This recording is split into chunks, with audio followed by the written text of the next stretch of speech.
perempuan itu harus, maksudnya boleh mengejar impian setinggi mungkin, tapi kamu juga harus sadar bahwa perempuan itu juga perlu untuk menikah. Perempuan itu nggak boleh terlalu, maksudnya kayak terlalu tua gitu loh Mas, untuk berkeluarga kayak gitu. Kita tuh kalau misalnya bermimpi itu emang harus setinggi langit gitu. Kalaupun misalnya nanti gak sampai di situ, ya udah kita akan jatuh di antara bintang-bintang itu gitu. Karena bagi saya pendidikan itu adalah investasi jangka panjang. Mungkin kalau misalnya saya pada saat itu tidak memiliki motivasi untuk melanjutkan pendidikan, saat ini saya juga tidak akan ngobrol di sini sama Mas. Itu kayak kerasa banget Mas, saya sebagai minoritas, saya dari Madura gitu ya. Pemikirannya orang-orang di luar Madura itu kan, Madura itu tertinggal, Madura itu kok kamu SDM rendah gitu. Iya, SDM rendah, perempuan kok nggak nikah aja, ada orang Madura gitu. Jangan kan dari itu juga ya Mas, kayak dari gimana caranya misalnya kita ngobrol pun masih dijudge kayak logatnya om Maduranya.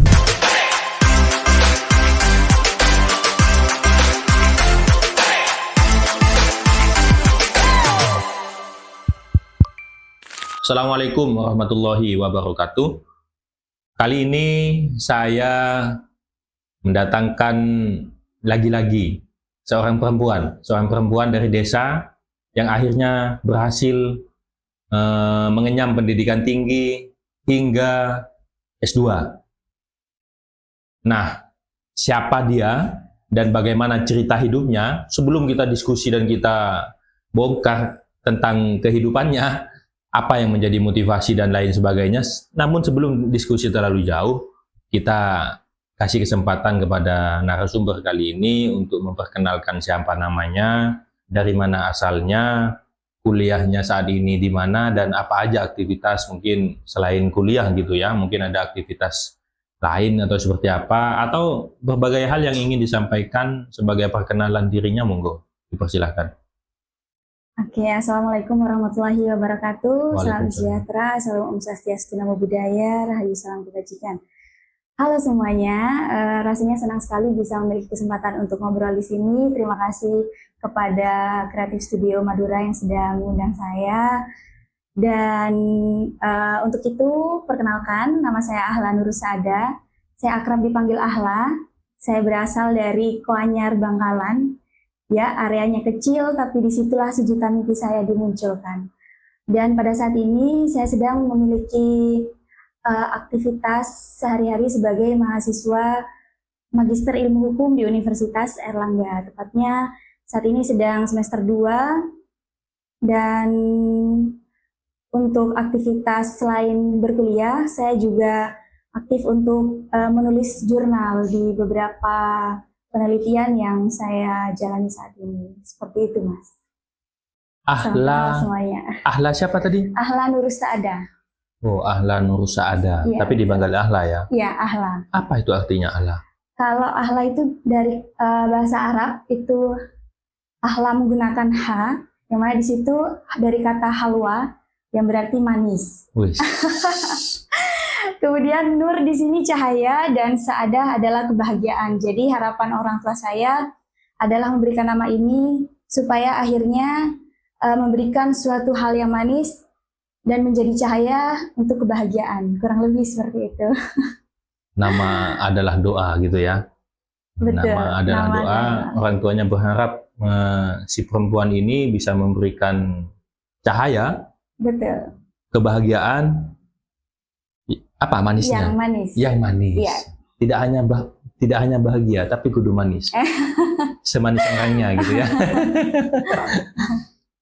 Tadi perkenalannya sudah seperti pejabat gitu ya. Salamnya aktivis. Sebat menjadi aktivis? Pernah. Pernah ya. Kalau dari gayanya memang sudah layak jadi ibu pejabat sepertinya. Amin, amin. Baik Mbak Ahla, saya panggil Mbak ya. Mbak Ahla, gimana ceritanya tuh bisa sampai akhirnya S1-nya di mana? S1 di Trunojoyo. Apa? Jurusan Ilmu Hukum. Oh, S1 Ilmu Hukum di UTM ya? Iya, betul. Sekarang S2 di Ilmu Hukum juga? Iya, betul. Di UNER ya, ya. Airlangga ya? Wih, luar biasa. Dari desa Koanyar. Desa? Batah Barat. Batah Barat. Ya. Wah ini kalau ada yang nonton nanti dari Desa Batah Barat ini, halo, Mbak Ahla lagi tampil nih. Saya penasaran Mbak Ahla, dari sekian kali mendatangkan narasumber, saya selalu tertarik dan memang saya punya fokus gitu ya, bukan fokus sih, saya memang lebih agak senang menemukan perempuan dari desa yang ingin berpendidikan tinggi. Dan akhirnya alhamdulillah ada yang merekomendasikan Mbak Ahla ini di media sosialnya Creative Studio. Setelah itu kami tidak lanjuti dan beliaunya berkenan. Alhamdulillah, berarti kan tidak sombong. Tidak jual mahal dong. Setelah dikonfirmasi, alhamdulillah beliaunya berkenan. Kita langsung tentukan jadwal dan akhirnya beliau nyampe juga di studio di Creative Studio hari ini. Nah, to the point aja dah, to the point, gimana bisa ceritanya Mbak Ahla sebagai perempuan, biasanya kalau di desa gitu ya, jangankan sampai kuliah, sampai lulus SMA saja itu sudah bagus gitu ya kalau perempuan di desa gitu ya. Dan Mbak Ahla akhirnya walaupun bukan satu-satunya, ada beberapa juga yang sudah kami panggil untuk kami wawancarai di sini. Dan Mbak Ahla ini adalah salah satunya dari sekian perempuan yang akhirnya dari desa dan memilih untuk berpendidikan tinggi. Apa yang membuat Mbak Ahla ingin berpendidikan hingga S2? Kok nggak cukup SMA saja atau seperti yang lain, misal lulus SMA nikah? Kan di desa biasanya begitu. Di Batah Barat juga begitu. Iya, begitu juga. Banyak yang nikah lulus SMA nikah gitu. Ya, bahkan mungkin lebih jarang juga Mas yang mengenyam pendidikan formal, lebih ke pesantren seperti itu. Jadi memang kalau sudah selesai mondok, lumrahnya yang terjadi di masyarakat, khususnya di daerah saya, itu langsung menikah seperti itu. Atau mungkin panjenengan satu-satunya di desa panjenengan yang bisa sampai S2 perempuan? Iya. Satu-satunya? Iya. Nggak ada yang lain? Belum ada. Wow, luar biasa. Kalau boleh tahu orang tua kerja apa? Orang tua saya ini sih Mas, merantau. Jadi saya sejak kecil memang sudah jarang berkumpul sama orang tua saya. Jadi orang tua saya kerja di Arab dan itu mulai dari sejak saya masih TK. Jadi saya memorable banget bagi saya ketika saya dipanggil sebagai bintang pelajar. Tapi bukan orang tua saya yang naik ke atas panggung. Tapi dari situlah harapan-harapan yang lain tumbuh. Karena pada saat saya masih TK itu, saya sudah diberikan motivasi bahwa orang tua memang harus memperjuangkan apapun untuk anaknya, seperti itu. Jadi, ya mungkin pada saat itu saya belum paham mengapa orang tua saya meninggalkan saya, gitu kan. Tapi pada akhirnya saya menyadari bahwa apapun yang dilakukannya adalah kebaikan untuk saya. Waktu itu sempat emosi atau sempat marah kepada orang tua, saya kok ditinggal? Jelas Mas, awal-awal saya merasa seperti itu karena ya proses pertumbuhan ya Mas, dimana di situ adalah momen kita tuh pengen yang dimanja-manja, pengen ngerasain gimana kasih sayangnya orang tua seperti itu. Tapi cara orang tua saya memberikan kasih sayang itu tidak seperti orang lain pada umumnya ya, gitu pada ya. Umumnya. Kalau melihat anak-anak yang lain digendong gitu atau dituntun, diantar ke sekolah atau apalagi pengalamannya pada saat mendapatkan bintang pelajar. Iya. Dan yang setelah dipanggil, kan biasanya kalau di desa itu mendapat bintang pelajar dipanggil itu anaknya dari putri gitu ya. Lalu orang tuanya dipanggil untuk naik ke atas gitu ya, untuk mendampingi, menerima hadiah-hadiah gitu ya. Tapi sampai tidak ada gitu orang tuanya gitu ya. Wah ini menarik pemirsa, karena begini, saya berpikir Mbak Ahla ini karena beliau akhirnya sampai kuliah S2 di UNER, bagi saya UNER itu kan wah gitu ya. Saya berpikir ini anaknya orang pejabat lah gitu, anak pejabat atau setidaknya ya anaknya klebun gitu, atau anaknya dewan, atau anaknya ya bukan orang kecil gitu. Karena memang yang biasanya umumnya yang bisa akhirnya mendapatkan pendidikan tinggi itu yang mereka anak-anak orang yang berada gitu, punya gitu. Tapi ternyata Mbak Ahla ini adalah anak orang tuanya TKI, Arab Saudi, dua-duanya. Iya, dua-duanya. pada saat itu. Beliaunya sampai merasa ya apa ya, marah gitu ya pikirannya karena saya kok ditinggal gitu ya. Tidak seperti anak pada umumnya yang kecil-kecil masih ditemani, dikasih kasih sayang gitu. Tapi berjalannya waktu beliau memahami, panjenengan memahami bahwasanya semua yang dilakukan oleh orang tua adalah untuk kebaikan Ahla juga. Iya, saya sangat bersyukur Mas. Memiliki kedua orang tua saya yang tidak sepenuhnya memikirkan bagaimana kesenangan dari orang tua saya gitu. Mungkin kalau saya ingat-ingat pada saat ini ya Mas ya, dengan beban finansial S2 yang relatif tidak murah, mungkin orang tua saya bisa memanjakan dirinya, menikmati hasil kerjanya gitu ya. Seperti itu. Tapi beliau memilih untuk membiarkan saya untuk melanjutkan studi dengan kondisi lingkungan di rumah yang mungkin kebanyakan orang tua itu kurang support, kurang encourage kepada anak-anaknya, sehingga saya sangat bersyukur. Entah orang tua saya belajarnya dari mana gitu ya Mas, karena kan orang tua saya juga bukan orang yang berpendidikan seperti itu, tapi disitulah letak akhirnya saya sangat merasa bangga memiliki orang tua saya yang memotivasi saya dari banyak hal, karena memang motivasi itu bisa timbul dari apa yang kita rasa, apa yang kita lihat, dan apa yang kita dengarkan seperti itu Mas. Jadi dulu saya ingat banget Mas, ketika saya masih kelas 5 SD, abah saya pulang dari Arab. Di situ saya sudah dikasih motivasi bahwa saya harus sekolah yang tinggi, saya harus nantinya ketika sudah besar harus memiliki penghasilan sendiri supaya tidak bergantung seperti itu. Mungkin pada saat itu saya belum bisa paham apa maksudnya. Bisa-bisa nanti saya jadi perawan tua kalau nggak nikah-nikah seperti itu, Mas. Tapi pada akhirnya ketika saya udah ada di fase yang abah saya katakan ketika saya masih usia 5 tahun, itu saya sangat merasakan dampak dari motivasi tersebut atau nasihat tersebut. Dan ketika tadi Masnya juga nanya, kenapa akhirnya saya memilih S2? Karena bagi saya pendidikan itu adalah investasi jangka panjang. Mungkin kalau misalnya saya pada saat itu tidak memiliki motivasi untuk melanjutkan pendidikan, saat ini saya juga tidak akan ngobrol di sini sama Mas. Dan ini adalah bagian dari investasi, bagian dari beberapa pengalaman, beberapa proses yang sudah saya jalani sebelumnya seperti itu. Waktu panjenengan dapat apa? Bintang pelajar itu? Masih TK. Oh TK. Ya, TK. Bintang pelajar waktu TK. Wah, TK sudah nggak dengan orang tua ya? Iya. TK itu kalau melihat pada umumnya itu masih ya bagaimana manja-manjanya gitu ke orang tua gitu ya. Dan akhirnya beliau berarti pertama kelas 5.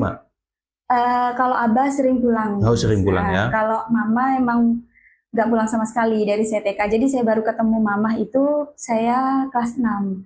Lulus SD, saya umroh waktu itu, jadi ketemu sama mama. Gitu. Lulus SD, umroh. Iya, jadi lulus SD sudah umroh. Iya dulu, karena mungkin kangen ya Mas ya, karena kan daripada si ibu, si Umi yang pulang, panjenengan yang dipanggil ke sana. Iya, waktu itu. Luar biasa. Akhirnya ketemu di sana. Iya. Kelas lulus SD. Iya. Kelas 6 SD pertama kali ketemu setelah ditinggal mama, Umi. Iya. Kalau tadi sempat panjenengan mengatakan si Abah datang kelas 5 ya, pulang mengatakan bahwasanya panjenengan harus sekolah tinggi, harus berpendidikan. Nggak ditanya kenapa alasannya? Pada saat itu alasannya Abah ya karena memang untuk kebaikan saya di masa depan, supaya tidak seperti Abah kayak gitu. Dan di sini pembelajaran banget ya Mas bagi saya, karena nggak semua orang tua bisa menyampingkan keinginan pribadinya dengan kebutuhan anaknya seperti itu. Ketika saya melihat orang tua saya yang mungkin ya benar kata Masnya tadi bisa merasakan apa hasil kerjanya saat ini, itu malah justru hal-hal tersebut untuk menunjang masa depan saya yang mungkin memang masa depan saya belum sepenuhnya jelas seperti itu, tapi orang tua saya percaya bahwa apapun kalau itu untuk pendidikan pasti didukung seperti itu Mas. Baik, saya jadi mau mewek. Ini orang tua luar biasa gitu ya, orang tuanya sampai waktu dia masih kecil, mungkin saya berasumsi saja, Iya. nanti bisa disanggah oleh Mbak Ahla, mungkin waktu melahirkan Mbak Ahla gitu ya, punya Mbak Ahla mungkin kondisi ekonomi tidak Iya. baik-baik saja, Iya, betul. sehingga memutuskan untuk meninggalkan Mbak Ahla. Iya. Bukan karena tidak sayang sama Ahla, tapi karena saking sayangnya sama Ahla, akhirnya memutuskan untuk meninggalkan Ahla demi masa depannya Ahla. Luar biasa. Ada yang ingin disampaikan nggak kepada orang tuanya? Ya, terima kasih Abah Mama karena sudah mendidik Ahla, memberikan fasilitas terbaik untuk semua yang Ahla inginkan, yang Ahla impikan, dan doakan Ahla selalu semoga bisa memberikan yang terbaik untuk Abah dan Mama. Saya juga teringat Mas, saya dulu juga sering sama Abah itu dibikinin daily activity kayak gitu. Kayak misalnya saya jam 5 harus ngaji gitu, terus jam 6 pulang ngaji harus sarapan, mandi kayak gitu sampai nanti akhirnya tidur gitu. Dan ternyata ketika saya udah MTS, saya akhirnya flashback, oh ya dulu saya pernah dibikinin daily activity kayak gini sama Abah gitu. Dan dari situ akhirnya saya membiasakan hingga saat ini. Itu dibuatin daily activity kapan itu? Kelas berapa? Pada saat kelas 5 itu kayaknya. Kelas 5 itu ya, mulai dibuatin gitu ya. Iya.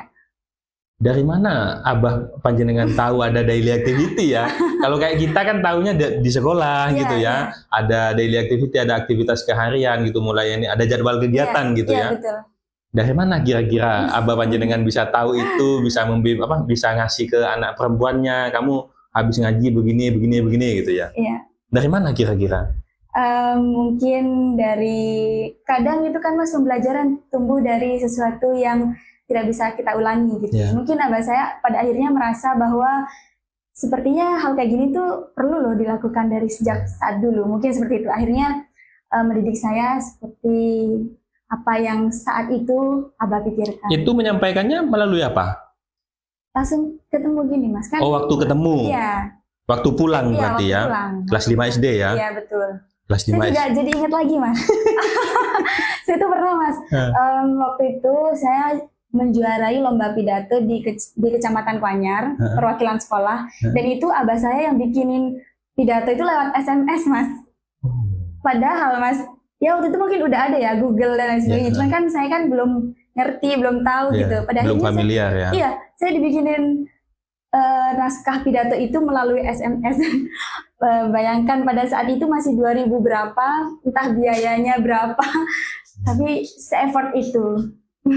Terus terang guys, saya walaupun cowok pengen nangis, tapi ya kan nggak mungkin saya nangis di sini gitu ya. Tapi terus terang, cerita ini ya saya juga punya hampir sama. Saya ya walaupun nggak sedramatis Mbak Ahla gitu ya, dari mulai TK sudah nggak sama orang tua, tapi ya saya juga merasakan bagaimana saya bangun tidur itu orang tua sudah nggak ada di rumah karena ke sawah gitu ya, dan saya pulang ngaji malam itu orang tua sudah istirahat gitu ya karena besok sudah. Jadi intinya kurang bersama dengan orang tua itu juga merasakan bagaimana. Kalau Mbak Ahla kan karena memang tidak ada gitu ya. Tapi kalau saya ada cuman karena ekonomi juga sulit, akhirnya orang tua sibuk dengan pekerjaan juga tidak sempat memberikan perhatian lebih. Walaupun kita sama-sama bersepakat, sibuknya mereka bukan karena tidak sayang kepada kita. Iya, betul. Karena mereka saking sayangnya kepada kita, sehingga mereka tidak punya waktu untuk leha-leha, tidak waktu untuk punya main-main gitu ya. Akhirnya waktu itu dibuatin pidato dan menang. Menang, juara 1. Akhirnya mewakili ke Kabupaten Bangkalan. Bos, ternyata Mbak Ahla ini cerdasnya dari kecil nih, pintarnya dari kecil ya. Buktinya dapat juara bintang pelajar waktu TK ya. Lomba pidato mewakili Kuanyar ke Kabupaten Bangkalan. Bangkalan menang? Waktu itu juara 3. Juara 3 guys. Lomba pidato? Iya. Bahasa Indonesia tapi? Bahasa Indonesia. Dibuatin sama ayahnya teks pidatonya? Iya, dan pidato itu yang saya gunakan lagi di sini seperti itu. Luar biasa. Kira-kira ayah, kalau boleh tahu nih, mohon maaf, ayahnya lulusan apa? Ayah saya lulusan dari pondok pesantren. Pondok pesantren mana? Di Jatipurwo, Surabaya. Pondoknya Kiai Usman. Oh, ya maklum lah. Berarti kan sudah beliau punya latar belakang pendidikan juga itu, walaupun pesantren ya. Oh, pesantren itu kalau masalah pidato dan lain-lain jagonya, karena memang di pondok itu selalu ada, biasanya malam Jumat atau malam apa itu selalu ada penampilan untuk lebih bagi pondok yang biasanya menerapkan pidato bahasa Arab, pidato bahasa Inggris dan begitu. Wah, ternyata alumni pondok pesantren ternyata punya kemampuan untuk membuat daily activity, membuat pidato, dan itu disampaikan ke Mbak Ahla gitu ya, kepada anaknya gitu ya. Waktu Mbak Ahla setelah ngaji kegiatan ini gitu ya, dan waktu ikut pidato, gimana ceritanya sampai akhirnya dibuatin pidato tuh? Apakah sampean cerita, Mbak saya mau ikut lomba? Iya, waktu itu ada salah satu guru yang merekomendasikan saya untuk ikut, Ahla nanti kamu ikut lomba pidato ya di Kuanyar gitu. Terus saya bilang, ibu saya kan belum pernah punya pengalaman pidato, gak apa-apa kamu siapin aja pidatonya kayak gimana terserah kamu, yang simpel-simpel aja gak apa-apa gitu. Jadi waktu abah saya nelpon, dulu kan jarang banget ya Mas ya, kalau di telepon itu kan karena pakai pulsa kayak gitu kan, gak ada WA kayak sekarang gitu. Jadi ya saya bilang, Abah saya mau ikut lomba pidato gitu. Oh ya nggak apa-apa, kamu ikut aja, nanti Abah bikinin naskahnya kayak gitu. Jadi saya melihat support di situ gitu Mas. Jadi dibikinlah melalui SMS. Sekalipun saya pada saat itu ya nggak diajarkan bagaimana intonasi pada saat berpidato seperti itu. Tapi entah pada saat itu saya mengira-ngira saja dan alhamdulillah akhirnya berkesempatan untuk menang. Ya, ternyata apa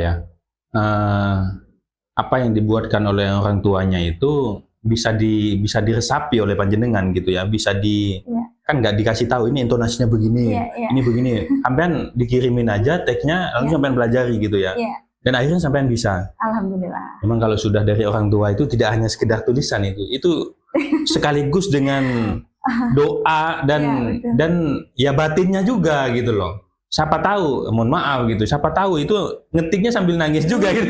Sambil nangis atau sambil berdoa gitu ya. Ini ada harapannya ya gitu. Itu yang mahal gitu loh. Kalau cuman teks pidato kan banyak. Iya, betul. Tapi bahwasanya itu effort dan doanya itu yang akan membedakan. Apalagi orang tua sama anak itu hubungan batinnya biasanya nyantol gitu punya hubungan batin, sehingga waktu nulis bisa saja ini intonasinya begini, ini begini, itu bisa saja secara otomatis dibahlah, oh ini begini, ini nadanya tinggi, oh ini saya kudu begini, akhirnya menanglah gitu loh. Wah, luar biasa. Memang kalau orang tua itu, dan karena saya sudah jadi orang tua gitu, saya tahu akhirnya bagaimana 99% hidupnya itu untuk anak. Iya, betul Mas. Luar biasa. Saya sangat merasakan itu sekalipun saya belum menjadi orang tua. Dan insya Allah apa yang orang tua saya didik, ya itu yang akan saya tuangkan kepada generasi saya berikutnya. Hingga hari ini orang tuanya Ahla, walaupun beliau bekerja mendapatkan uang gitu ya, yang seharusnya dinikmati atau apalah gitu, tapi memilih untuk melanjutkan membiayai pendidikan Mbak Ahla hingga S2 hari ini. S2 itu seperti yang Mbak Ahla sampaikan tadi, ya nggak dikit, apalagi di UNER itu ya. Itu uang semua itu. Saya aja bercita-cita pengen kuliah melanjutkan di UNER aja sampai hari ini belum ketekanan gitu ya, belum bisa gitu ya. Karena semoga habis ini. Amin. Memang kendalanya di biaya gitu, karena S3 rencananya. S3 saya ambil S3 di sana, niatnya, impiannya. Kita sudah kelas 5 SD tadi panjenengan ya. Akhirnya kelas 6 sampai dipanggil sampai ke sana, sampai umroh ya, bertemu sama kedua orang tua. Bagaimana waktu itu perasaannya pertama ketemu sama orang tua? Pertama ketemu saya merasa, wah ini mama saya gitu. Oh gitu? Iya. Oh, karena kan kira-kira sampai umur berapa ditinggal? Itu perkiraan umur 5 atau enggak 6 tahun. Ya, kemudian saya baru ketemu mama saya lulus SD sekitar umur 12 atau 11 tahun, 11 atau 12 tahun ya. 2013 pokoknya Mas. Nggak kenal gitu akhirnya ya. Kayak, ini ya mama saya gitu. Kayak gitu, jadi ya perasaannya campur aduk, senang, ya sedih dan lain sebagainya. Tapi lebih banyak bahagianya karena dari lama nggak ketemu, akhirnya ketemu. Dan alhamdulillah selama di sana juga akhirnya saya merasakan ya sangat bahagia ketika tawaf bersama orang tua gitu. Dari semua hal yang menjadi, anggaplah derita saya gitu ya sebelum-sebelumnya, pada akhirnya disitulah puncak bahagia saya gitu. Terbayar akhirnya ya. Alhamdulillah. Kesedihan atau kemarahan yang awalnya pikirnya campur aduk tuh, ini orang tuaku ngapain kok bisa meninggalkan saya, tidak bertanggung jawab gitu ya pikirannya kira-kira gitu ya. Saya ditinggalkan tidak seperti anak-anak yang lain, pada waktu masih kecil TK mendapatkan kasih sayang, saya malah ditinggalkan. Dan akhirnya dia semua kegelisahan, kemarahan itu terjawab ketika beliau kelas 6 bertemu tawaf bareng gitu ya. Semua yang kalau bahasanya Mbak Ahla tadi penderitaan itu gitu. Penderitaan itu akhirnya terbayarkan di hari itu, betapa bisa mengenal, oh ini ibu Umi saya, oh ini abah saya. Kalau abahnya kan kelas 5 itu sudah ketemu gitu ya. Umi ibu yang melahirkan dari umur sekitar 45 gitu ya yang ditinggalkan, dan akhirnya ketemu usia lulus SD 12 tahun. 12. Ibu guys gitu ya. Biasanya tuh yang meninggalkan kalau anak saya itu biasanya yang 24 jam itu ya sama mamanya. Sama ayahnya tuh ketemu ya sekali-sekali aja gitu ya. Tapi ini luar biasa. Dan akhirnya ketemu dan terbayar di situ, tawaf bareng yuk. Ini kayak cerita novel akhirnya gitu. Saya bayangkan gitu ya. Seperti tadi cukup dramatis. Iya, saya bayangkan gitu ya. Dan pertemuannya ya biasanya kan kalau pada umumnya itu ditinggalin masa kecil gitu ya. Akhirnya ya orang tuanya pulang gitu ke rumahnya. Yang ketemu di situ kan gitu. Ini tidak. Mbak Ana yang dipanggil, akhirnya ketemunya di sana dan tawaf bareng. Wah, bagi umat muslim bisa umroh, bisa tawaf, apalagi sekeluarga gitu ya, itu hal yang mewah, itu yang mahal gitu ya. Saya nggak bayangin kalau seandainya saya, walaupun saya nggak pisah sama orang tua misal, pas saya bisa tawaf bersama orang tua itu nangis-nangis saya. Bisa, ya begitulah, betapa dramatisnya gitu pertemuan itu, sekian lama berpisah dan akhirnya bisa tawaf bersama. Itu hampir mirip dengan cerita novel-novel gitu. Tapi ini kisah nyata yang dilalui oleh Mbak Ahla, dan hari ini beliau ada di samping saya bercerita tentang itu gitu ya. Dan setelah umrah pulang. Ya, pulang, melanjutkan ke SMP. Mondok. Oh, mondok. Di mana? Saya mondok 3 tahun di Surabaya, di Al-Fitrah. Oh, Kedingding ya? Iya, betul. Kemudian lanjut kelas SMA atau aliyah itu saya di Jombang, mondok juga. Darul Ulum? Iya, Darul Ulum. Kelas-kelas elit nih guys. Jadi dari Kedingding 3 tahun SMP ya? Atau Senawiyah ya? Setelah itu ke DA, Darul Ulum, DU di Jombang 3 tahun juga, aliyah ya gitu ya. Ini sama dengan narasumber siapa kemarin yang Jombang? Mbak Ulfa Kokop, tahu? Nggak tahu ya, sama kayaknya beliau di Jombang juga kalau nggak salah. Oke, setelah lulus dari Jombang 3 tahun? Lulus dari Jombang 3 tahun, saya lanjut di Trunojoyo. UTM? Iya. Ambil Fakultas Ilmu Hukum? Iya, betul. Jurusan Ilmu Hukum. Kenapa ambil hukum? Karena bagi saya ilmu hukum itu sangat fleksibel ya. Bisa masuk ke berbagai hal. Maksudnya di sini adalah misalnya nih contoh. Ketika kita ingin memiliki suatu bisnis, pasti di situ akan membutuhkan suatu hukum. Di mana di situ akan kita belajar bagaimana proses menjalin kerjasama yang baik, bagaimana akhirnya nantinya belajar tentang tanggung gugat pemerintah, bagaimana belajar kerjasama antara badan usaha dan pemerintah dan lain sebagainya. Jadi saya tertarik untuk mengambil ilmu hukum karena hal itu gitu, Mas. Kalau dulu sih pada saat saya memutuskan ambil hukum, sebenarnya itu karena saya tertarik pengen menggunakan baju hakim. Ya cukup simple, tapi dari hal itu akhirnya saya tidak pernah merasa bahwa saya salah jurusan. Saya enjoy selama di Fakultas Hukum dan saya menikmati semua proses yang saya jalani. Yes, beliau. Jadi alasan utamanya agak gokil juga ini ya, agak lucu juga gitu. Karena melihat di mana? Melihat orang pakai baju hakim itu di mana gitu? Dulu kan belum ada TikTok gitu ya Mas ya, lebih ke Instagram kayak gitu. Nah, saya sering kayak lihat orang-orang kayak cewek-cewek pakai baju hakim atau enggak yang saya tonton dulu tuh kayak Hotman Paris, terus Pak Yusril kayak gitu. Saya tertarik kayak Saya cukup merasa keren aja misalnya kalau di posisi yang kayak gitu. Namun walaupun pada akhirnya saya tidak memilih untuk menjadi hakim atau menjadi advokat. Anak TKI bos, tontonannya Hotman Paris, wes, Yusril ya, Hotman Paris, gitu-gitu tontonannya. Ya dulu waktu masih SMA. Masih Alia ya, masih di pondok. Iya betul. Karena di pondok dulu itu Mas, walaupun kami di pondok, tapi kita bisa menggunakan internet kayak gitu. Oh ada fasilitas. Ada fasilitas. Kita bisa pada saat pelajaran informatika kayak gitu Mas. Jadi sempat ngakses kayak gitu. Tapi kok aksesnya kok Hotman Paris gitu ya? Ini Hotman Paris nih, ini penggemarmu ini. Dari mulai Alia itu malah melihat panjenengan dan melihat baju kebesarannya panjenengan gitu. Akhirnya ingin saya kalau pakai itu kok keren gitu ya. Akhirnya menjadi alasan kenapa setelah lulus Alia kuliah dan ambil ilmu hukum gitu ya. Iya. Dan ternyata itu Mas, saya juga percaya bahwa kita tuh kalau misalnya bermimpi itu emang harus setinggi langit gitu. Yeah. Kalaupun misalnya nanti gak sampai di situ, ya udah kita akan jatuh di antara bintang-bintang gitu.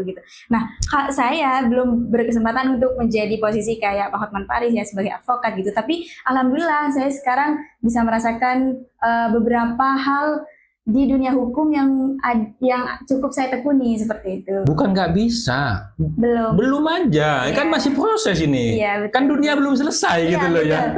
Belum bisa. Iya, masih jangan menyerah dulu. Iya. Belum. Siapa tahu besok atau lusa Hotman Paris lihat podcast ini lalu dipanggil sama Hotman Paris, kamu mau jadi apa enggak gitu. Nah, tinggal saya fasilitasi atau seperti apa gitu ya.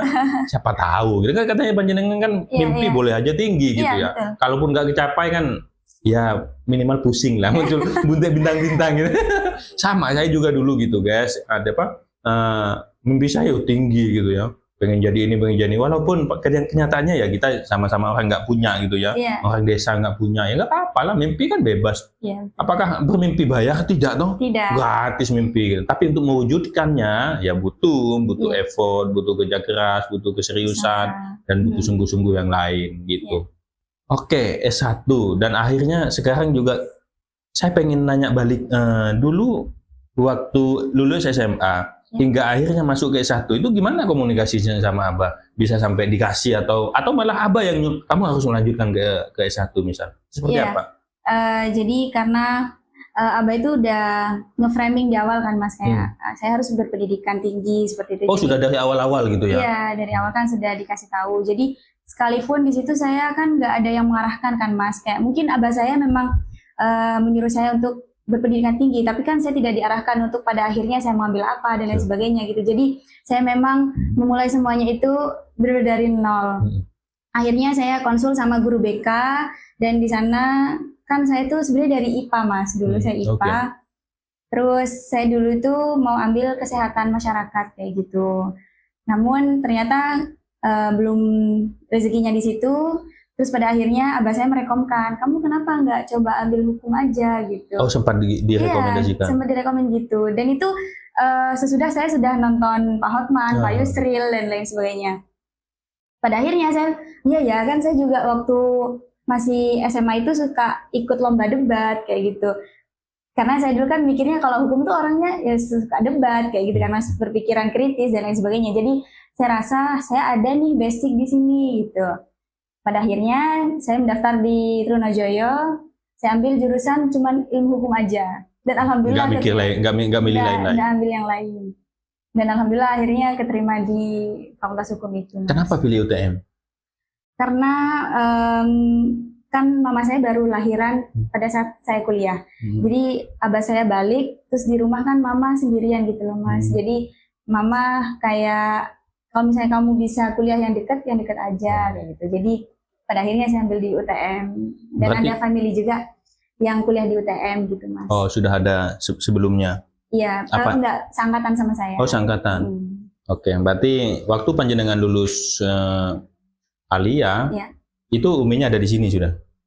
Iya, lulus Alia, mama sama abah pulang. Oke.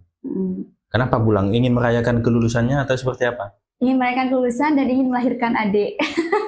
Luar biasa. Luar biasa, selalu ada cerita ya guys. Jadi kalau tadi lulus SD diajak umroh gitu ya, akhirnya Iya. ketemu di sana pertama. Ini lulus kuliah, lulus aliyah, Iya. itu ayah dan uminya pulang. Iya. Pulang ingin merayakan sekaligus menghadiahkan adik gitu ya. Punya adik ini, wah luar biasa. Akhirnya pulang ya, pulang dan Iya, pulang. pada waktu itu akhirnya lahiran dan panjenengan diminta untuk kuliah yang dekat-dekat aja biar bisa nemani mama gitu ya. Iya. Luar biasa. Jadi itu alasan untuk pilih kenapa kuliah di UTM gitu ya. Iya. Kok nggak ngambil, Karena kalau nggak ngambil UNER dari dulu gitu ya. Akhirnya jatuh pilihan ke ilmu hukum dan dilalui selama 4 tahun. Dan saya lihat selama 4 tahun di UTM sempat menjadi perempuan aktivis perempuan gitu ya. Aktif menjadi mahasiswa dan saya lihat juga sempat demo juga gitu. Jadi beliau saya sempat lihat di medsosnya, beliau itu ternyata gimana ya kalau saya melihat itu, diajak keras mau gitu, diajak lembut oke gitu loh. Diajak jadi duta pendidikan kalau nggak salah ya. Duta pendidikan, pakai baju yang yali-yali gitu ya. Dia pakai selempang gitu, jalan berlenggak-lenggok bisa gitu. Tapi diajak pakai baju yang naik ke mobil komando, pegang mic demo, itu juga bisa gitu. Kok bisa gitu? Gimana ceritanya Mbak Ahla? Jadi saya cerita dari awal saya maba ya Mas. Boleh. Pada saat saya maba tahun 2019, saya berkesempatan untuk berproses di Duta Hukum. Kemudian ya sebetulnya pada saat itu saya juga nggak pernah merasa bahwa saya punya potensi di Duta ya, karena saya nggak cukup percaya diri pada saat itu.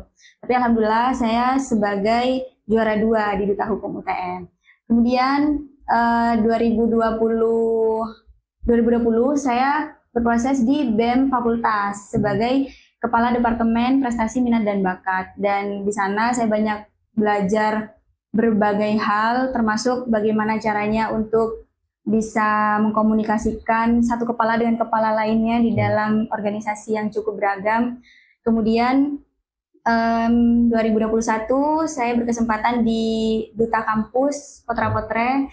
Kemudian 2022 saya di Duta Pendidikan Jawa Timur, dan di situ alhamdulillah saya sebagai runner up 2 Putri Pendidikan Jawa Timur yang akhirnya saya mewakili Jawa Timur di ajang nasional sebagai Duta Pendidikan Indonesia dan dianugerahi sebagai Duta Pendidikan Top Model Indonesia. Wow. Kemudian di tahun 2023 akhirnya saya sebagai berkesempatan untuk menjadi Wakil Presiden Mahasiswa, hingga di periode terakhir saya itu saya pernah berkesempatan menjadi Ketua Pelaksana PKKMB Sakera 2023 sebelum akhirnya saya lulus.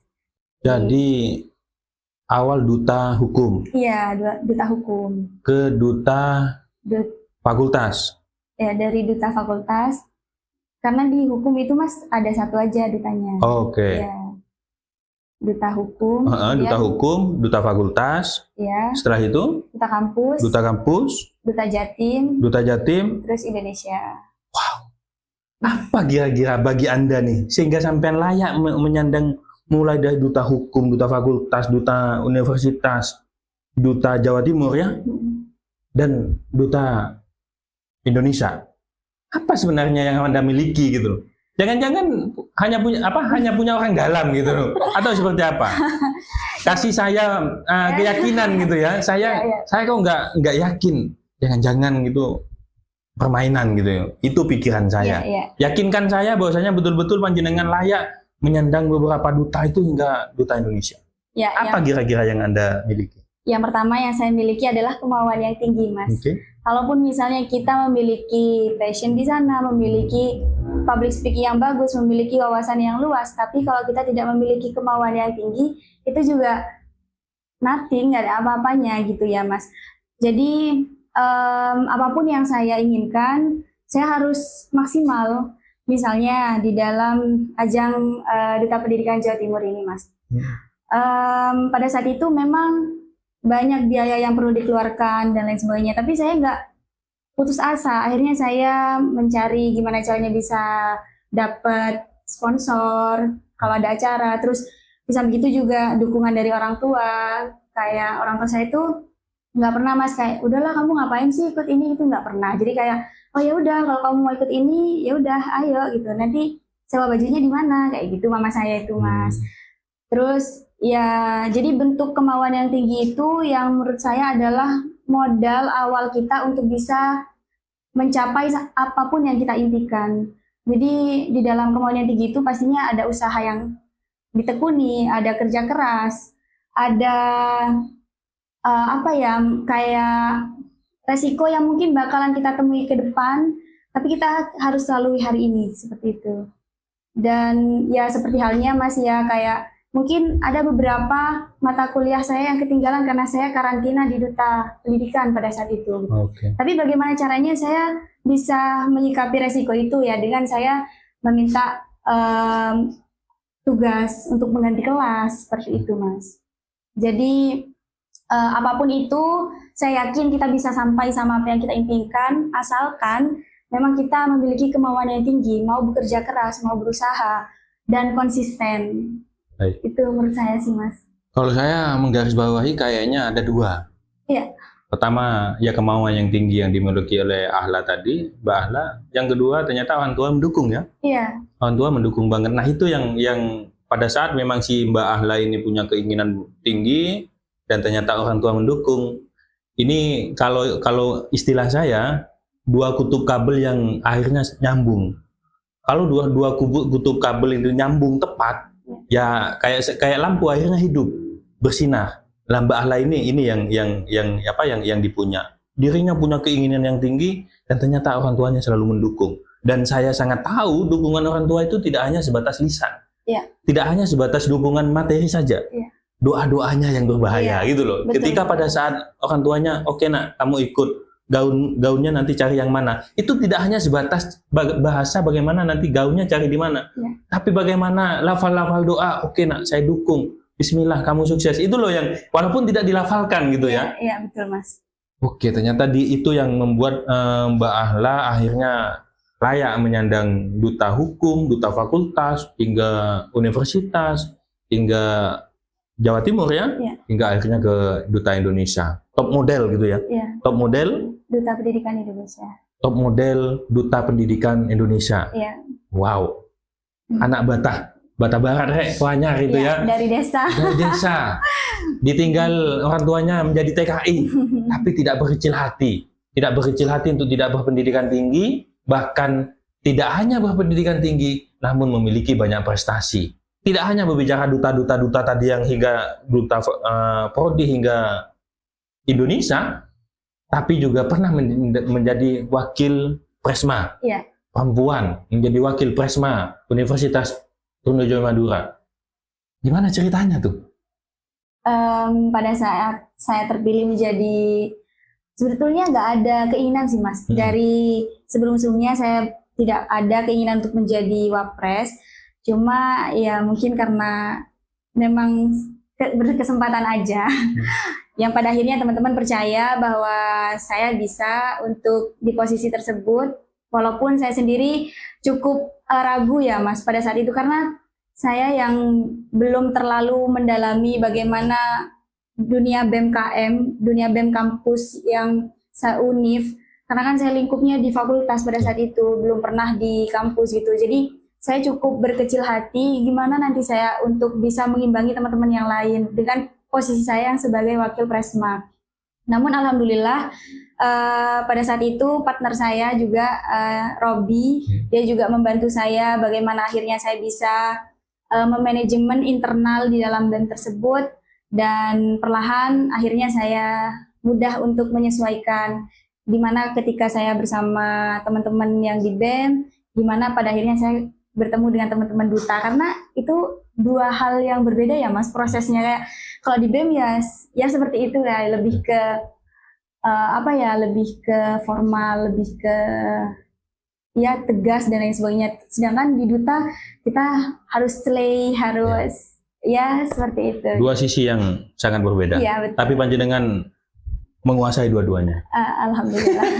Bisa gitu ya, bisa dua-duanya. Yang seperti yang saya ceritakan tadi, lenggak-lenggok di atas panggung dengan selempang, dengan gaun yali-yali gitu dia bisa, tapi dengan jeans, baju yang oke, lapangan dan pegang mic di atas mobil komando demo itu dia juga bisa.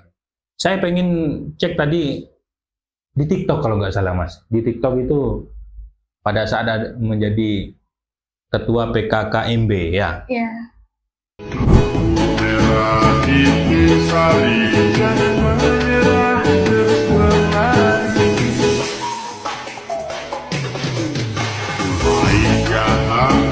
Bisa dibayangkan.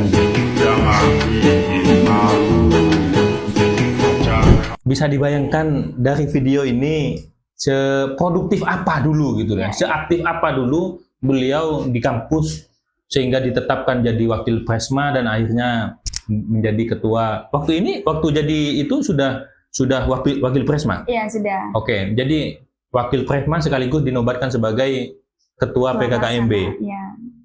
Ngadepin ribuan mahasiswa baru di UTM gitu ya. Betul, Mas. Oke, panjenengan dengan berbagai aktivitas duta hingga nasional,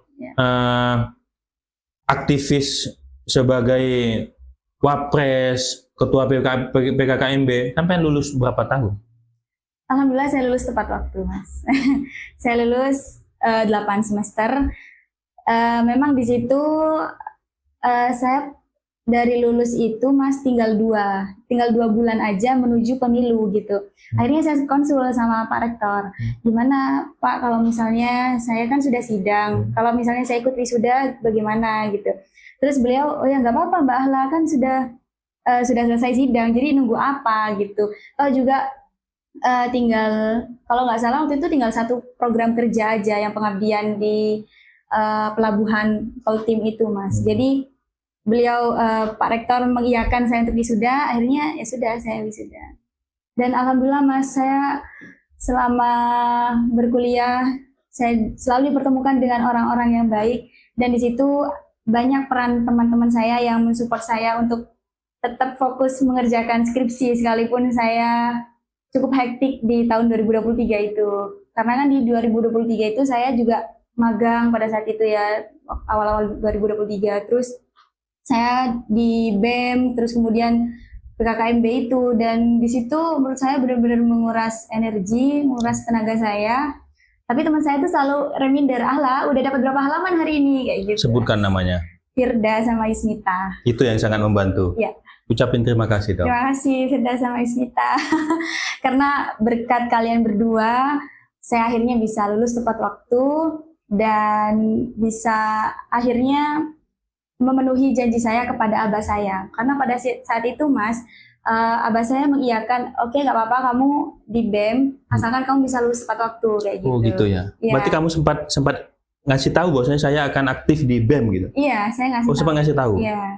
Terus abah sebetulnya kurang menyetujui. Oh, awalnya tidak menyetujui. Iya, khawatir saya yang nanti malah ketinggalan sama teman-teman yang lain seperti itu.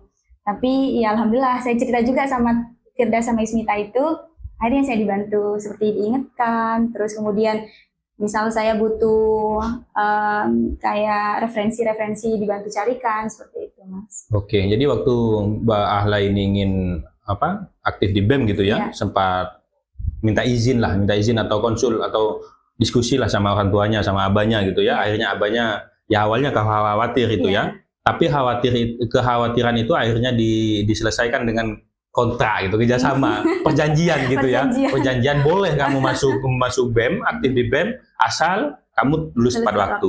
Ya. Itu kontraknya, itu janjinya. Ya. Dan akhirnya beliau bisa menjawab janji itu. Ya, bisa lulus tepat waktu dengan dibantu teman-teman tadi itu ya, untuk memotivasi dan mengingatkan. Memang saya mengalami sendiri pada saat kondisi-kondisi itu memang kita sangat butuh teman yang support. Iya, betul. Supporting system kalau tak bahasa lain teman-teman itu. Jadi teman yang sangat mendukung, teman-teman yang sangat support itu sangat mendukung bagaimana kita bisa lulus tepat waktu. Iya. Dan sebaliknya kalau kita di kondisi itu berteman dengan orang-orang yang mungkin tidak support gitu, atau malah ngajakin ya jalan-jalan atau gimana gitu. Waktunya kita ngejain skripsi misal diajak main atau diajak ngobrol atau lain-lain, itu malah malah berbahaya, akan menunda-nunda gitu ya. Betul. Tapi alhamdulillah di waktu yang sangat berbahaya itu, sangat kritis itu, akhirnya Mbak Ahla disupport oleh teman-teman tadi yang sudah disebutin namanya itu, akhirnya sampai ditanya dapat berapa halaman gitu ya.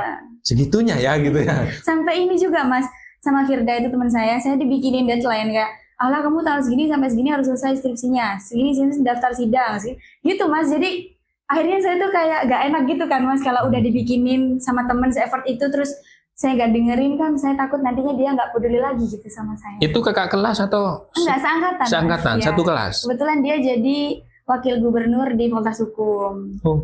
Gitu. Luar biasa. Luar biasa. Saya jadi ingatan saya jadi kembali ke beberapa tahun lalu waktu menjadi mahasiswa S1 gitu ya. Betapa indahnya hidup itu ketika dikelilingi orang baik gitu ya. Betul Mas. Luar biasa. Patut sekarang sudah lulus juga berarti? Sekarang Firda. Sudah, sekarang S2 di UNED. Iya. Luar biasa.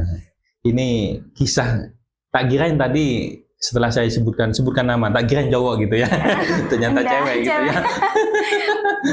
Ya, siapa tahu kan memang di waktu itu siapa tahu sudah punya cowok spesial dan akhirnya memberi perhatian lebih. Ayo, tepat waktu misal gitu loh. Ternyata tidak. Yang mengingatkan bukan cowok ya, ternyata teman ceweknya. Dan hari ini beliau berdua ini sama-sama melanjutkan ke jenjang S2. Iya. Kalau tadi kan yang mengingatkan berdua katanya. Iya, sama Yusmita. Satunya sudah lulus juga? Satunya sudah lulus, sekarang sudah berumah tangga. Oh, tidak S2 ya? Belum, tapi katanya pengen. Kalau yang S2 berarti panjenengan sama Firda di UNED ya, dua-duanya sama-sama S2. Saya yakin nanti akan bertemu setelah sama-sama lulus gitu ya. Wah, sama-sama lulus, sama-sama saling menyemangati gitu ya. Mbak Ahla, bagi tips dong, karena banyak yang saya ketahui mereka aktif di organisasi. Karena Mbak Ahla juga tadi sempat cerita ikut duta-duta itu juga sempat karena di karantina dan lain-lain, sempat ada mata kuliah yang harus tertunda dan lain-lain gitu ya. Tapi akhirnya bisa juga lulus tepat waktu dengan berbagai effort gitu ya. Beliau sukses menjadi duta hingga duta nasional. Tidak hanya di duta fakultas, tidak hanya di universitas. Beliau menjadi aktivis, menjadi wakil Presma, dan akhirnya ikut demo ketua PKKMB. Tapi beliau bisa lulus tepat waktu. Apa sih tipsnya? Kalau tips dari saya itu cukup mendasar sih Mas. Karena pada hakikatnya kita kan sebagai mahasiswa ya. Mahasiswa kita pastinya memiliki kewajiban akademik, tidak untuk diri kita sendiri, tapi kepada kedua orang tua kita yang memberikan biaya dan lain sebagainya. Jadi ketika kita memilih untuk aktif di organisasi apapun, itu kan dengan label mahasiswa. Sedangkan kalau kita tidak menjalankan kewajiban kita sebagai mahasiswa, lantas apa yang dikerjakan hingga sesibuk itu misalnya kan. Jadi bagi saya, ayo kita ingatkan lagi bahwa kita mahasiswa, kita adalah orang-orang yang memiliki kewajiban akademik yang perlu diselesaikan, dan sekalipun sesibuk apapun, kalau memang kita sadar kita memiliki tanggung jawab untuk menyelesaikan pendidikan kita, saya yakin Mas 1 jam dapat kalau 2 halaman. 2 jam dan lain sebagainya.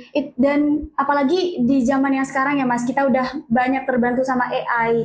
Misalnya kita nggak tahu mau kasih judul apa, kita bisa nanya ke AI, saya punya isu ini, kiranya kalau dikembangkan menjadi skripsi kayak gimana ya? Nanti AI akan memberikan bantuan kepada kita, pemahaman yang lebih banyak, dan itu sangat memudahkan. Jadi bagi saya kalau misalnya di tahun 2025, teman-teman aktivis masih banyak yang merasa bahwa mengerjakan skripsi itu susah. Maksudnya susah di sini bukan dalam hal yang karena lingkungan ya Mas, maksudnya kayak masalah yang di internalnya dia sendiri gitu, tapi eksternal karena dia aktif organisasi atau apa gitu, menurut saya kurang relate, karena banyak hal yang bisa dibantu, kayak misalnya AI tadi, terus juga cari teman yang memang benar-benar bisa support kita. Seperti pengalaman saya juga bersyukur bertemu dengan Firda sama Yusmita yang pada akhirnya saya selalu dimotivasi, dan benar kata Masnya tadi bahwa di saat kayak gitu yang kita butuhkan tuh hanya support system. Mungkin teman-teman akan merasa malu ketika buka laptop yang bersebelahan dengan orang-orang yang sedang berdiskusi gitu ya. Tapi mau sampai kapan kayak gitu.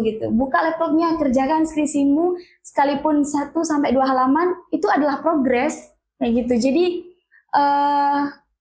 kemauan yang tinggi, support, kemudian menyadari bahwa kita memiliki tanggung jawab akademik itu sangat diperlukan.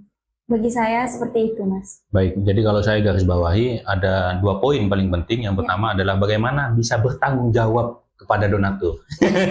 Ya toh? Betul, Iya. betul, Mas. Loh yang ngebiayain itu loh nggak mudah gitu loh. Betul. Mohon maaf kalau Mbak Ahla sampai orang tuanya menjadi TKI kan gitu ya. Itu bukan uang kecil, kita kuliah itu bukan uang kecil, itu biaya dia hasilkan dengan keringat orang tua dan harus kita balas dengan ya tepat waktu. Kalau kita lehakan, kalau apa istilahnya, kalau kita lalai gitu, itu dosanya 2 kali, Bos. Dosa karena tidak selesai pendidikannya, yang kedua dosa ya karena mengabaikan kewajiban akademik tadi. Kerja kerasnya orang tua gitu loh. Effortnya orang tua itu luar biasa. Dia berdoa, membiayain, berdoa, malah kita santai-santai atau lalai gitu tentang tanggung jawab. Itu yang pertama. Itu sangat membatin. Kalau saya membahas itu kadang emosi gitu, Pak. Itu orang tuamu nggak gampang. Itu kadang orang tuamu, mohon maaf, orang tuamu di sawah, orang tuamu muli, orang tuamu intinya nggak mudah orang tuamu. Lo kira, mohon maaf, Mbak Ahla juga anak seorang TKI. Lo kira orang tuamu ada di Arab Saudi, ada di Malaysia, ada di Jepang, ada di Taiwan misal, itu di sana enak. Yo enggak, dia kerja di sana, sakit-sakitan, kerja keras gitu ya, sampai meninggalkan keluarga yang harusnya kumpul, akhirnya memilih dengan kangen gitu ya, menahan kangen untuk tidak kumpul gitu, itu semua air mata gitu. Lalu kita lalai, kan dosanya berlipat gitu. Itu yang pertama. Yang kedua, teman yang tepat, dukungan lingkungan yang mendukung, support system kalau bahasa kita gitu dulu, support system yang tepat itu yang paling penting. Karena bagaimanapun sekeliling kita itu adalah kita. Kalau kita berkumpul dengan orang yang bermalas-malasan, ya kita akan terbawa otomatis gitu. Ya seperti yang diceritakan Mbak Ahla tadi, mereka yang lain diskusi, ngafe gitu, lantas kita bawa laptop, kan nggak lucu juga gitu loh. Sok-sokan lo kan gitu ya. Sok-sokan lo, sok mahasiswa banget, sok rajin, sok agamis, sok apa, itu akan keluar semuanya gitu. Tapi kalau kita kumpul dengan support system yang tepat, yang memang mereka tanggung jawabnya terhadap para donatur itu kuat gitu, ya malah ditanyain seperti tadi tuh, Mbak Ahla sudah dapat berapa halaman? Kan akhirnya, bahkan katanya cerita Mbak Ahla itu dibuatin schedule gitu ya. Ya timer gitu, waktu jadwal gitu, kamu hari ini harus sudah menyampaikan begini. Akhirnya Mbak Ahla tidak punya jalan lain, karena nggak enak gitu ya. Kalau temennya se-effort itu sampai membuatin jadwal, time schedule-nya segitu itu, lalu Mbak Ahla abai, kan nggak enak. Akhirnya situasi memaksa untuk betul-betul bisa tepat waktu dan selesai. Oke deh, saya akan lanjut tanya. Pada saat panjenengan kuliah, aktif di berbagai kegiatan, nggak adakah rasa khawatir dari orang tua? Kamu kan cewek. Nggak pernahkah menyampaikan atau kamu tahu sendiri bahwasanya sebenarnya orang tuamu khawatir itu? Dan bagaimana menghilangkan rasa khawatir itu? Atau memang orang tuamu sudah nggak khawatir dan percaya? Atau seperti apa? Kalau dari orang tua pasti ada rasa khawatir ya, Mas. Apalagi saya anak perempuan yang pertama berkuliah di dalam keluarga juga. Jadi cara saya untuk meminimalisir rasa khawatir itu saya selalu ngasih kabar, karena kan kita akan tetap tidak ada kesalahpahaman kalau memberikan informasi, memberikan kabar. Jadi kalau misalnya saya ada, Mas saya nanti ada acara kesini gitu, nanti ngepap, Ma udah nyampe kayak gitu. Jadi mama itu selalu tahu juga gitu, Mas, gimana kalau misalnya saya mau kemana atau ada acara yang cukup jauh. Kayak waktu itu saya ada acara BEMSI, yang BEMSI Indonesia itu kan di NTB.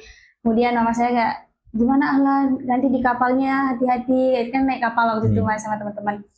Tapi karena saya selalu kasih kabar, Mah nanti kayaknya nggak ada sinyal, tapi kalau ada sinyal saya pasti ngabarin kayak gitu. Jadi mama saya akhirnya kan nggak kepikiran, Mas, kalau misalnya saya nggak ngabarin, oh ya mungkin masih nggak ada sinyal kayak gitu. Jadi rasa khawatir itu pasti ada, Mas, namanya orang tua ya. Cuman gimana caranya kita juga memberikan feedback yang baik. Bentuknya adalah dengan ngasih kabar, ngasih apa ya, sesuatu yang memang akhirnya kita tidak mengecewakan, kayak kita menjaga kepercayaannya. Misalnya kalau misalnya saya agak sedikit nyeleneh gitu ya Mas, saya masih ada acara ke sini tapi ternyata saya nggak ke situ gitu. Nah, dengan hal kayak gitu saya khawatirnya nanti malah ketemu sama orang yang tahu sama mama saya terus ini tadi Allah kok ada di sini kayak gitu. Nah, saya menjaga kepercayaan itu Mas supaya tetap utuh gitu. Jadi apapun saya pasti mengkomunikasikan. Ternyata anak mama banget ya gitu. Walaupun aktivis, ikut demo gitu, tapi tetap anak mama banget gitu. Apa-apanya tetap dikomunikasikan, disampaikan. Kalau mau kemana, saya sudah nyampe, saya belum. Atau nanti kalau di kapal nggak ada sinyal, mungkin saya belum bisa menghubungi. Dan anak mama banget ternyata gitu ya. Adakah sempat misal mama atau abah gitu, umi atau abah mengkhawatirkan kamu jangan pacaran ya atau kamu jangan dekat laki-laki ya atau kamu ngekos waktu itu? Ngekos. Iya, adakah bahasa-bahasa seperti itu dari orang tua? Kamu hati-hati ya kalau sama pria gitu. Laki-laki nggak boleh dekat-dekat misalnya atau seperti apa? Iya, mungkin pernah Mas diingetin kayak gitu kayak tapi bahasanya mama saya tuh kan pakai bahasa Madura ya Mas kayak saya nggak kayak mani badan nah kayak gitu. Jadi kan dengan hal kayak gitu akhirnya menimbulkan banyak makna gitu ya Mas. Dan saya pun karena mungkin orang tua saya itu cukup strict parent, jadi saya kalau misalnya deket sama cowok atau apa, saya enggan untuk cerita, nggak mau gitu. Saya malah pengen orang tua saya itu nggak tahu kalau saya deket sama siapa-siapa kayak gitu Mas. Jadi memang orang tua saya itu bukan yang melarang banget untuk saya nggak sama cowok-cowok kayak gitu Mas. Tapi saya itu lebih suka kalau yang emang temen saya bawa ke rumah, biar mama tahu kalau ini teman saya kayak gitu. Jadi memang banyak Mas teman-teman saya yang cowok udah pada kenal ke orang tua saya kayak gitu. Jadi lebih biar menjaga kepercayaan juga. Tapi nggak ditanyain itu siapa? Enggak, saya cerita ini teman mah gitu. Dan mama saya percaya. Enggak apa? Mamanya langsung percaya aja, enggak ditanya. Ayo itu siapa? Jangan-jangan enggak gitu. Enggak Gitu ya. Enggak gitu. Ternyata orang tuanya tipe yang keras ya, yang kalau masalah itu gitu ya. Sehingga Mbak Ahla nggak mau bercerita kalau dekat sama cowok gitu ya. Khawatir ditanya-tanya gitu ya. Kenapa takut? Nggak tahu ya Mas, mungkin karena lebih ke faktor lingkungan ya. Karena kan orang tua saya basicnya orang-orang pesantren, terus cara ngedidik saya itu keras gitu. Jadi akhirnya pemikirannya saya itu kalau misalnya hal-hal yang berbau dengan hal yang mungkin aku belum siap, misalnya kayak pacaran kayak gitu kan Mas, orang tuaku tuh lebih banyak khawatirnya, misalnya saya mikir kayak gitu, jadi kayaknya nggak usah deh diceritakan. Tapi nggak pernah nanyain, sudah punya pacar belum? Enggak gitu? Pas saya baru lulus Mas, lulus kan S1? biasanya kan orang-orang S1 kan udah pada punya pasangan kayak gitu ya. Nah karena saya itu nggak ada gitu, jadi mama saya nanya, kamu nggak punya pacar ya? Waktu lulus S1? Iya. Okay. Terus ditanya deket sama siapa gitu. Saya tuh nggak ini Mas, nggak bilang kalau nggak ada gitu. Emang nggak ada atau memang disembunyikan? Pada saat itu ada yang disembunyikan. Oh disembunyikan. Iya. Berarti ada cuman tidak disampaikan gitu ya. Mamanya nggak ngejar, loh lelaki banyak temenmu yang dibawa ke rumah itu nggak ada sama sekali yang bisa kamu sukai gitu, nggak ngejar itu? Enggak, karena mama saya percaya gini Mas, siapapun cowok yang saya bawa ke rumah, ya udah itu teman, dan kalau teman saya nganggapnya itu saudara kayak gitu. Nggak ada. Sepolos itu hantuamu. Sepolos itu lalu mempercayai semua yang dibawa ke rumahnya sama Mbak Ahla, dan Ahla bilang itu teman, langsung percaya begitu saja? Karena saya selalu rame-rame Mas, nggak pernah yang cuman kayak satu orang. Loh iya, misal kamu bawa 10 lah misalnya, 10 cowok atau 5 cewek, 5 cowok gitu ya. Atau berapa lah, intinya ada cowok gitu yang kamu bawa, banyak gitu ke rumahnya. Lantas kamu bilang itu teman kok Ma gitu ya, teman semua. Lalu mamanya percaya begitu saja? Iya, percaya. Polos banget mamanya. Kalau saya jadi mamanya, saya kejar, yakin tuh teman semua, jangan-jangan gitu. Buktinya kan memang tidak disampaikan sama dia. Baik, Mbak Ahla tadi sempat mengatakan bahwasanya sempat ada rasa kekhawatiran gitu ya. Karena akhirnya dari lulus kuliah S1 dan memilih melanjutkan ke S2. Kalau tadi sempat mengatakan kekhawatiran dikit tak baju laki gitu atau telat gitu ya. Gimana? Hingga hari ini masih punya kekhawatiran itu atau seperti apa? Atau kapan punya kekhawatiran itu? Kalau kemarin-kemarin sih Mas, pada saat saya masih S1, saya enggak ada sih kekhawatiran bahwa misalnya saya takut nggak bertemu jodoh atau apa gitu ya, karena saat itu memang ya udah disibukkan dengan organisasi, dengan akademik, kemudian juga bertemu dengan orang-orang banyak kayak gitu.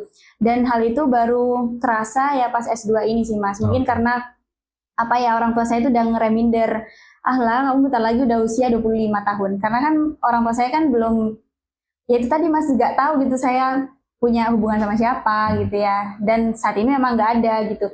Jadi rasa kekhawatiran itu muncul pada saat saya S2 ini, karena mungkin udah di reminder itu ya Mas sama orang tua. Karena sebelum-sebelumnya orang tua saya tuh nggak pernah yang kayak nanya lebih ke hal-hal kayak gitu, nggak pernah, lebih ke akademik aja nanyanya, kayak kamu gimana kuliahnya, gimana kayak gini.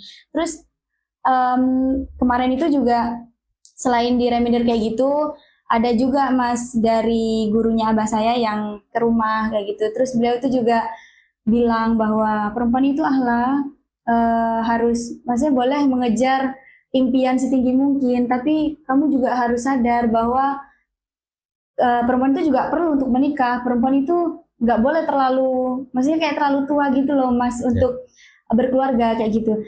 Nah kalau saya ini ya siapa sih yang nggak pengen kan gitu ya Mas. Cuman kayak proses untuk menemukan jodoh itu kan nggak hal yang mudah ya, apalagi pernikahan itu adalah satu kali seumur hidup bagi saya, sakral sekali.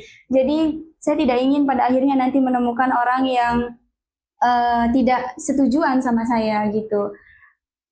Ya walaupun pada saat ini juga belum ketemu. Jadi akhirnya ada rasa khawatir itu timbul. Ya mungkin karena dari orang tua itu tadi Mas. Kalau sebelum-sebelumnya nggak ada. Tapi ya saya tetap enjoy karena saya yakin bahwa Allah akan mempertemukan kita dengan orang yang terbaik. Jadi Allah itu tidak pernah tidak pernah dolim gitu. Allah itu selalu punya sifat Rahman Rahimnya kepada umatnya. Baik, kalau awalnya memang tidak pernah ya sampai bilang tidak pernah punya kekhawatiran, tapi beberapa waktu terakhir setelah S2, akhirnya orang tuanya sempat menanyakan juga gitu ya, kapan nikah gitu ya, kapan, apakah sudah punya atau belum gitu ya. Ya mungkin faktor dorongan lingkungan atau seperti yang sampaikan tadi, ada gurunya juga yang mengingatkan begitu ya. Akhirnya dengan otomatis karena orang tuanya khawatir ya, Mbak Ahla juga punya kekhawatiran itu gitu ya. Walaupun ya kekhawatiran itu ya manusiawi dan masih tetap enjoy aja menikmati. Oh ya panjenengan tadi mengatakan lulus S1 sudah punya tapi disembunyikan ke orang tua dan akhirnya sekarang nggak punya, putus berarti atau seperti apa? Ini sih Mas, HTS Mas, bukan pacaran. Bukan tanpa status. Oh, teman spesial, teman spesial. Ya, kalau kita mengistilahkan itu teman spesial, tapi tidak ada ikatan apa-apa gitu ya. Cuman ya mengagumi saja, sebatas mengagumi atau selebihnya ya teman spesial lah. Kalau saya mengatakan best friend gitu, teman-teman spesial atau special friend gitu ya. Iya, betul. Tapi sekarang sudah tidak menjadi spesial lagi? Tidak. Kenapa? Iya, banyak faktor Mas. Banyak faktor ya. Intinya saya menemukan titik di mana ternyata kayaknya nggak satu visi deh gitu. Tidak satu frekuensi gitu ya? Iya, tidak satu tujuan. Seperti apa lelaki idaman? Nggak yang gimana-gimana sih Mas, ya intinya ya yang bertanggung jawab, yang pasti dia itu ya sayang sama saya, sayang sama keluarga saya kayak gitu. Kalau panjenengan mengatakan tidak harus seperti apa-apa, yang penting bertanggung jawab dan sayang kepada keluarga saya, berarti yang tadi tidak ada di dua itu dong? Iya, bertanggung jawab itu kan luas Mas ya. Nah, entah itu bertanggung jawab kepada dirinya sendiri atau bertanggung jawab kepada saya, itu kan perlu saya pertimbangkan kayak gitu ya. Jadi kalau saya melihat gimana caranya dia bertanggung jawab sama dirinya sendiri itu nggak se-effort itu, gimana mau bertanggung jawab sama saya mikirnya ke sana gitu. Jadi ya pada akhirnya saya memilih untuk ya udahlah selesai gitu. Tapi bukan hal yang bukan hal yang harus membuat putus asa kan, tidak ya? Enggak Mas. Tidak dong. Oh, Mbak Ahla malah makin semangat untuk memperbaiki diri, meningkatkan value dan lain sebagainya supaya nantinya bisa dipertemukan dengan ya orang yang memiliki tujuan yang sama, yang saling support. Biasanya bahasa seperti itu mengarah kepada lelaki saya harus begini, harus begini, harus begini. Oh gitu ya Mas. Biasanya, saya tanya nih ke Mbak Ahla, misal ya saya kan S2 Mas, misal bentar lagi saya lulus misalnya minimal ya masa lelaki saya S1 misal atau tidak berpendidikan atau seperti apa itu biasanya begitu gitu loh. Gimana dengan Mbak Ahla? Kalau harus S2 tuh enggak ya Mas. Bagi saya enggak harus S2, tapi harus berpendidikan. Gitu karena saya rasa pemikiran ketika kita menjadi mahasiswa dengan yang tidak menjadi mahasiswa itu cukup lumayan berbeda gitu. Ada gradasi di sana. Dan saya juga sempat Mas dekat sama cowok yang dia tidak berkuliah seperti itu. Jadi pada akhirnya banyak perdebatan di situ gitu. Dan saya akhirnya berasumsi bahwa ya sudah, yang penting dia memiliki pendidikan S1, nggak harus S2, enggak. Ya memang pasangan itu memang tidak jauh dari bagaimana sepemahaman, bagaimana komunikasi nyambung, bagaimana sefrekuensi. Dan itu tidak mudah memang. Lagi-lagi kalau saya mengatakan memang seni tertinggi adalah menyamakan isi otak. Ya, itu paling sulit itu, menyamakan isi otak. Tapi memang apa ya? Ya tidak harus juga kita menyamakan isi otak. Kalau kita bisa mengambil peran, saling melengkapi itu juga lebih bagus. Iya, betul. Jadi tidak harus sama sebenarnya, pikirannya harus juga sama. Jadi mengambil peran untuk saling, kalau bahasanya narasumber sebelumnya, saling memahami, saling mengerti, saling memahami, tidak harus sama. Narasumber yang sebelumnya sempat mengatakan bahwasanya dia tidak setuju kepada emansipasi wanita. Jadi kalau menuntut wanita harus sama dengan laki-laki, katanya tidak. Itu perempuan loh mengatakan seperti itu. Jadi jangan samakan laki dengan perempuan karena memang tidak sama kodratnya. Tapi kalau untuk saling melengkapi itu bagus katanya. Ya mungkin ini sedikit masukan saja deh buat Mbak Ahla ya, bagaimana Mbak Ahla bisa memahami dua pasangan itu yang bagus adalah saling melengkapi. Saya juga ingin menyampaikan kembali bahwasanya dulu waktu saya berangkat nikah itu ibu saya menyampaikan kalau kamu ingin wanita yang cantik banyak ada gitu. Tapi belum tentu dia pintar. Kalau kamu ingin mendapatkan wanita yang pintar ya banyak juga, ada juga, tapi belum tentu kaya. Kalau kamu ingin wanita yang kaya ada, tapi belum tentu soleha. Kalau kamu ingin banyak ingin itu dan kalau kamu ingin itu semua itu tidak ada. Kalau ingin itu semua di satu orang gitu. Karena wanita sempurna itu hasilnya tidak ada. Karena yang lelaki juga tidak akan sempurna juga kan gitu ya. Tapi kalau kamu mau menerima pasanganmu dengan apa adanya, itu yang bisa membuatmu menjadi lebih saling memahami dan menjadi pasangan yang sempurna. Itu sih kalau kata nasihat orang tua saya dulu waktu saya masih mau menikah gitu ya. Kalau sekarang sudah tua.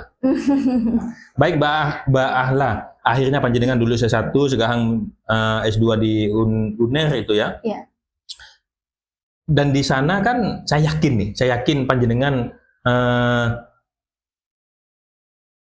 minoritas. Teman kelasnya. Atau panjenengan sendirian malah yang Madura? Satu kelas? Enggak, ada beberapa. Ada beberapa, tapi tetap minoritas kan? Lebih banyak yang di luar Madura. Ada pengalaman tidak sebagai orang Madura ada sebagai minoritas di pendidikan tinggi S2 misal atau seperti apa? Ya, tentu karena di UNER itu cukup beragam ya Mas. Maksudnya orang-orangnya itu nggak hanya orang Jawa, dia Cindo-Cindo banyak kayak gitu ya. Maksudnya kalangan orang-orang elit lah gitu. Apalagi di sana pada saat di kelas juga kan ada beberapa kelas yang kelas umum gitu ya Mas, kayak satu angkatan kumpul jadi satu kayak gitu. Karena kan saya konsentrasinya pemerintahan, jadi di sana cuma ada 9 orang di kelas. Nah kalau yang di kelas bareng-bareng itu kayak kerasa banget Mas, saya sebagai minoritas, saya dari Madura gitu ya. Pemikirannya orang-orang di luar Madura itu kan Madura itu tertinggal, Madura itu kok kamu SDM rendah gitu. Iya, SDM rendah, perempuan kok nggak nikah aja, ada orang Madura gitu. Tapi jangankan dari itu juga ya Mas, kayak dari gimana caranya misalnya kita ngobrol pun masih dijudge kayak logatnya orang Madura nyel gitu ya. Iya. Jadi ya tapi saya sih selalu beranggapan bahwa menjadi minoritas itu bukan hal yang buruk, tapi ya gimana caranya kita bisa memperkenalkan keunikan yang kita punya. Nggak apa-apa saya memiliki logat yang cukup Madura, tapi wawasan yang saya sampaikan cukup berisi, saya bisa aktif di kelas dan lain sebagainya. Intinya saya harus membuktikan bahwa Madura itu nggak seburuk itu. Madura tuh masih banyak orang-orang yang nggak SDM rendah kayak gitu Mas. Jadi udah kenyang sih Mas sama omongan-omongan teman-teman kayak gitu. Tapi ya kalau saya sih nggak dimasukin hati ya, karena ya udahlah gitu. Yang penting saya berusaha untuk memberikan pemahaman kepada teman-teman melalui tingkah laku, perilaku saya bahwa Madura nggak kayak gitu. Baik, kalau bahasanya Mbak Ahla tadi udah kenyang gitu dengan bahasa-bahasa begitu ya. Iya, Tapi betul, akhirnya Mas. beliau menunjukkan bahwasanya Mbak Ahla memang perempuan kuat. Yang beliau tidak malah minder gitu ya, tapi malah ingin tertantang, ingin menunjukkan bahwasanya ucapan-ucapan mereka tidak semuanya benar. Tidak semua Madura seperti itu. Iya. Ahla ingin menunjukkan bahwasanya ini loh Madura, bahwasanya saya sebagai Madura juga bisa berpendidikan tinggi, menyampaikan gagasan-gagasan yang sama seperti mereka gitu. Kalau mereka melihat kita SDM rendah, penghobi besi tua gitu ya. Iya. Ya, saya sama, saya waktu S2 ya begitu. Melihat masa sih besi tua gitu. Saya enjoy saja. Karena memang ya kayak gitu sudah menjadi menjadi guyonan bagi mereka gitu ya kepada kita. Nah, tapi memang yang harus bagus itu adalah efek atau apa yang kita nampakkan kepada mereka. Jangan lantas mereka begitu kita balas dengan begitu juga. Kita harus balas. Kalau Mbak Ahla tadi mengatakan itu tantangan, bagaimana saya menunjukkan kualitas saya, bahwasanya saya bisa berpendidikan tinggi, saya bisa menyampaikan gagasan tinggi, dan yang paling penting adalah saya bisa berprestasi. Buktinya Mbak Ahla bisa sampai menjadi duta nasional. Top model tadi ya, kalau ini top model duta pendidikan nasional. Baik Mbak Ahla, kita sudah 1 jam lebih ini kita diskusi banyak hal, mulai dari desa, bagaimana kisah-kisah dramatis juga yang dialami oleh Mbak Ahla gitu ya. Alhamdulillah akhirnya endingnya bagus gitu ya. Tinggal satu sekarang, tinggal bagaimana menemukan pasangan hidup gitu ya. Oh ya, bagaimana cita-citanya? Apa cita-citanya Mbak Ahla? Kalau cita-cita saya ingin berkontribusi di ruang pendidikan. Ngajar berarti? Iya, insya Allah. Ngajar jadi guru atau dosen gitu ya? Iya. Mudah-mudahan cita-citanya Mbak Ahla bisa tercapai ya, amin. Bisa dimudahkan oleh Tuhan. Dan saya yakin karena beliau dari mulai TK sudah sudah berprestasi hingga akhir ini aktif dan dan menampilkan performa yang luar biasa. Saya yakin itu bukan hal yang mudah jika Tuhan memang menghendaki. Bukan hal yang sulit jika Tuhan yang menghendaki gitu ya. Baik, terakhir Mbak Ahla, kasih closing statement, kalimat penutup kepada baik untuk teman-teman atau orang tua atau siapapun yang ingin panjenengan sampaikan di kesempatan kali ini. Oke, di kesempatan ini mungkin saya ingin mengajak semuanya yang sedang nonton video ini bahwa keberanian itu tidak mengenal gender.